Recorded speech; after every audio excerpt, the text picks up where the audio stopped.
मई 2022 में जांच कमीशन हुआ, तो जांच कमीशन के दौरान मैं भी गया था और पूरे समय मैं रहा। उस समय जहां ये मंदिर के अंदर जो बड़े बड़े गुम्बद बनाए गए हैं वो हमारे 3 मंडप है।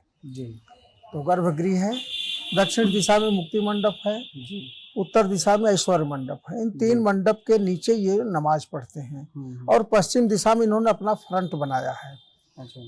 जब आप नक्शे में भी देखेंगे तो इन्होंने उस दिशा में भी हमारे 3 मंडप तोड़े हैं। जहां नमाज पढ़ते हैं उनकी दीवालों पर भी हमारे त्रिशूल के चिन्ह हैं, स्वास्तिक के चिन्ह हैं, डमरू के चिन्ह हैं और बहुत सारे जो ब्रह्म कमल जिनको हम लोग कहते हैं, जिनकी पंखुड़ियां बनाई जाती है, जो इनके मंदिरों मस्जिदों में कहीं दिखाई नहीं देते, ऐसे प्रतीक हमारे सब वहां पे भरे पड़े हैं। दूसरा चीज, इतिहास की दृष्टि से भी अगर देखा जाए तो हर इतिहासकार ने कोई लाग लपेट नहीं किया, पूरा साफ साफ लिखा है कि यह विशाल मंदिर था। दारा शिकोह भी संस्कृत यही सीखा, उसी सभागार में। अच्छा। दारा शिकोह जो औरंगजेब का भाई था छोटा, उसने सीखा। औरंगजेब ने क्रुद्ध होकर के उसका गला काट दिया, वो उसी सभा मंडप में संस्कृत सीखा है।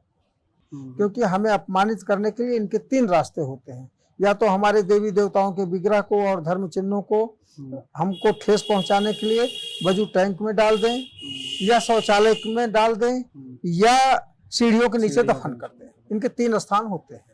इस आधार पर हम कह सकते हैं कि वो हमारा ही शिवलिंग है। उसका भी प्रमाण मेरे पास है, दीन मोहम्मद की किताब में स्पष्ट लिखा है। जब 16वीं सदी के तीसरे दशक में लगभग गोलकुंडा खदान में एक बहुत दुर्लभ हीरा मिला खुदाई के दौरान। वो हीरा जो है महाराजा के पास ले आए।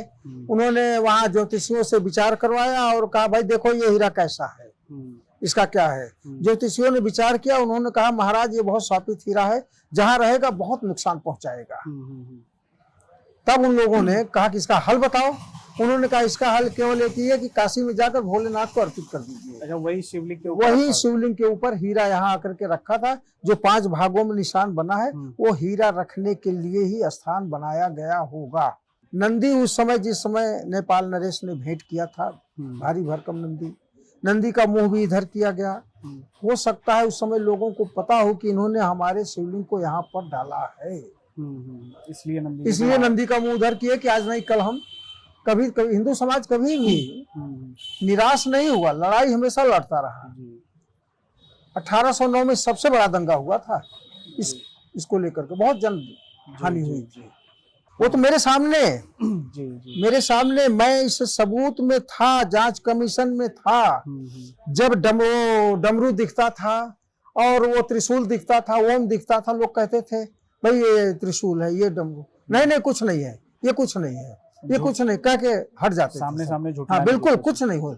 इसी काशी के हजारों मंदिर तोड़े हैं, चाहे और मान्य मंदिरों में कृतिवासेश्वर तोड़ा, बिंदु माधव तोड़ा, लाट भैरव तोड़ा, रजिया मस्जिद तोड़ा, राई कंगूरे की मंदिर तोड़ा, टीले वाली मस्जिद तोड़ा, राजघाट की मस्जिद तोड़ा, वो मंदिर तोड़े। ये सब मंदिर तोड़ करके मस्जिद बनाई गई। ये काशी में हजारों मंदिर तोड़े गए। ऐसा नहीं है, केवल काशी में एक मंदिर बचा था, बस केवल एक मंदिर। वहां जंगल था, लोग नहीं पहुंच सकते थे, मुगलों की टुकड़ी वहां नहीं पहुंची। और वो है 1585 में जो मंदिर मला था, उसका जो मुख्य दरवाजा पश्चिम की दिशा का प्रवेश द्वार था, उसके जो पत्थर थे दरवाजे पे, जो डिजाइन कलाकृतियां नक्काशी बनाई गई थी, वो कॉरिडोर की खुदाई में मिला जेसीबी से।